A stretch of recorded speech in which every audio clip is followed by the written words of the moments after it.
La politique socio-économique du calife Omar ibn al-Khattab. Le califat de Omar est resté dans l'histoire comme le règne de la justice et de l'équité. Cette justice n'était pas théorique, mais elle était vécue au quotidien à travers les décisions du calife et sa façon d'agir. Lors d'un sermon, Omar a dit « Musulmans, au temps du messager de Dieu, paix et bénédiction de Dieu soit sur lui, il y avait la révélation, grâce à laquelle les secrets de chacun étaient connus de l'envoyé de Dieu. Aujourd'hui que la révélation a cessé, je vois bien vos actions apparentes, mais vos actions cachées, seul Dieu en est informé.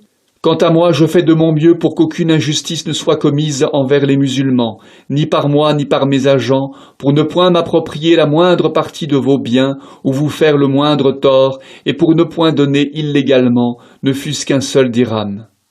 Il a dit aussi, je vous promets de ne vous imposer sur les biens que Dieu vous a octroyés que selon les procédures légales, de ne point gaspiller les biens de l'État, de les utiliser à bon escient, d'augmenter les dons et vos moyens de subsistance si Dieu le veut.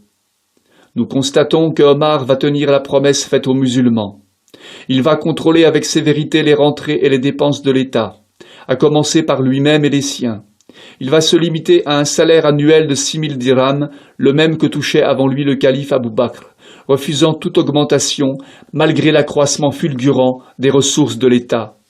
Aslam, qui était le trésorier du trésor public, interrogé un jour pour savoir si Omar n'avait jamais rien pris indûment dans le trésor, répondit « Jamais. Seulement, quand il n'avait pas de quoi subvenir à ses dépenses et aux besoins de sa famille, il empruntait au trésor ce qui lui était nécessaire, et lorsqu'on lui apportait sa pension, il le restituait. » Le calife Omar a ordonné que l'argent et les ressources du trésor public soient mis au service de la communauté. Il ordonna que l'on prélève du trésor les traitements des juristes faisant fonction de magistrats et de juges, et les traitements des imams et des servants des mosquées, ainsi que les donations, le coût de la construction des ponts et chaussées et des travaux relatifs aux cours des rivières, les coûts relatifs aux garnisons.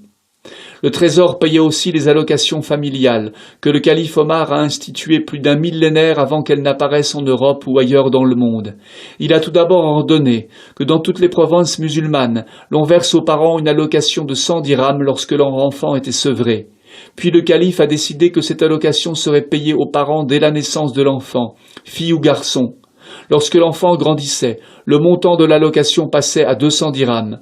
Le calife a octroyé la même allocation aux enfants sans parents et aux orphelins. Il encouragea les musulmans à les prendre en charge, l'État versant aux tuteurs une allocation permanente pour les besoins de l'enfant. Omar ordonna que ces enfants soient allaités par des nourrices dont les salaires étaient à la charge du trésor public. Toute l'action du calife Omar était empreinte de la volonté d'accorder aux gens un maximum de droits et de les défendre. Cette philosophie de l'islam influença l'optique de l'État dans sa politique sociale et économique. Le calife Omar n'était pas le chef d'une bureaucratie, mais un homme de terrain qui allait même jusqu'à rappeler aux gens leurs droits. En l'an 17 de l'Hégire, une sécheresse généralisée frappa l'Arabie.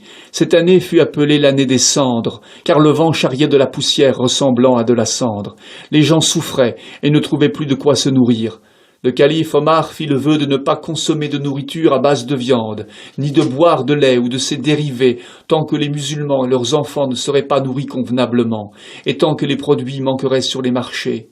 On a rapporté que le calife ne se nourrissait plus que de pain et d'huile, à tel point que sa peau devint jaune. Omar fut de ceux qui souffrirent le plus de la faim, car il se considérait responsable du sort des musulmans. Cela dura 9 mois. Le calife Omar, que Dieu soit satisfait de lui, savait très bien que sa mission consistait à éduquer les membres de la communauté musulmane, à se conformer à la loi de Dieu. Alors il a donné l'exemple à ses sujets, tout en étant indulgent avec eux, plein de compréhension et de compassion à leur égard. Au sujet du calife Omar, beaucoup de gens ne gardent à l'esprit que l'image de l'homme fort, sans merci lorsqu'on bafouait la loi révélée, alors qu'en vérité l'homme était très préoccupé du devenir des musulmans et même des non-musulmans. Il était très inquiet de les voir quitter ce monde, sans foi ni conviction sincère. Car le calife Omar ne déniait pas à l'être humain la possibilité de changer et de modifier son comportement vers le bien. À ce propos, un homme vint lui demander son avis à ce sujet. « J'ai, dit-il, une fille que j'avais enterrée vivante pendant la période pré-islamique, mais elle survécut, alors nous l'avons déterrée. Quand le message de l'islam apparut, nous rejoignîmes la nouvelle foi, et elle aussi, mais elle commit la fornication. Prise de regret, elle se coupa les veines, mais j'ai réussi à la sauver. Puis elle s'est repentie et devint vertueuse. Voilà maintenant que des gens de bonne famille sont venus demander sa main. Dois-je les informer de son passé ? Omar lui répondit. De quel droit viendrais-tu mettre à nu ce que Dieu a caché de la vie de cette personne ? Marie-la comme étant une musulmane purifiée et vertueuse. Je jure par Dieu que si tu informes quiconque à son sujet, je te châtierai d'un châtiment exemplaire pour que tu serves de leçon à tous les habitants de toutes les contrées. At-Tabari a rapporté que Zaïd ibn Aslam a rapporté le fait suivant, que lui avait transmis son père. Omar avait l'habitude d'aller en patrouille pendant la nuit seul, mais si quelqu'un voulait l'accompagner, il ne l'en empêchait pas. Une nuit, raconta Aslam, je lui demandai la permission de l'accompagner. Il consentit, et je marchai avec lui toute la nuit. Vers minuit, nous sortîmes de la ville, et nous vîmes un feu de camp. Omar me dit, Aslam, quelqu'un a fait halte à cet endroit, allons voir qui c'est. Nous nous approchâmes du feu, et nous aperçûmes une femme en compagnie de 2 ou 3 petits-enfants qui pleuraient.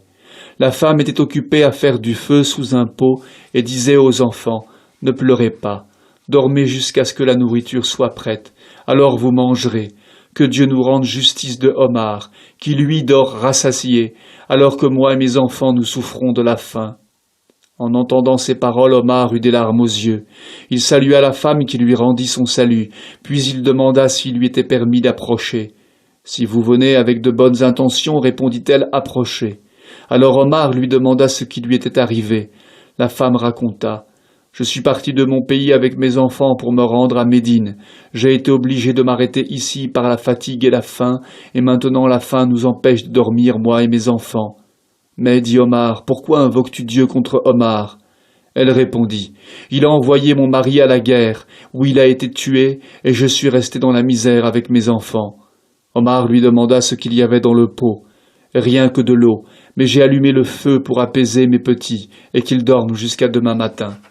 Aussitôt Omar s'éloigna, raconta Aslam en me demandant de le suivre. Nous courûmes vers la ville et allâmes à la boutique d'un marchand de farine, mais le marchand ne s'y trouvait pas. Nous allâmes à sa maison, et Omar le réveilla, le fit sortir de sa maison et acheta un sac de farine. Nous allâmes ensuite chez le boucher, et Omar demanda de la viande. « Je n'en ai pas, prince des croyants, dit le boucher, mais j'ai de la graisse. » Omar acheta une bourse de graisse. Les gens du boucher lui dirent « Ô commandeur des croyants, nous allons l'apporter. »« Non, allez, leur dit-il, j'ai quelqu'un avec moi. » Alors, continua Aslam, je ne doutais point qu'il me dirait de porter la charge. Mais lorsque les gens furent partis, il prit le sac de farine sur ses épaules et me demanda de placer la bourse de graisse par-dessus. Je dis, prince des croyants, laisse-moi porter cela. Mais il répliqua, Aslam, si tu prends cette charge, qui portera la charge de mes péchés, et qui prendra sur lui l'effet de la prière de cette femme? Et Omar pleura si fort que je craignis de le voir défaillir. Puis nous courûmes en toute hâte vers la femme, et Omar déposa sa charge. La femme dit, « Que Dieu te récompense, tu es plus digne d'être le gardien des pauvres que Omar. » Omar de sa main prit un peu de graisse et la mit dans le pot. Il engagea la femme à préparer la pâte, puis il me dit d'aller chercher du bois. Lorsque je rapportai le bois que j'avais recueilli, voilà que par le Dieu Tout-Puissant, je vis Omar, la barbe par terre, soufflant sur le feu, sous le pot. La femme plongea dans l'eau par petits morceaux la pâte qu'elle avait préparée dans une assiette, et lorsqu'elle fut cuite avec l'eau et la graisse, Omar la mit dans l'assiette, fit asseoir la femme et les enfants, et leur dit « Maintenant, toi et tes enfants, mangez et rassasiez-vous. » Rends grâce à Dieu et prie pour Omar, qui n'était pas au courant de votre situation. Ensuite, il rentra en ville.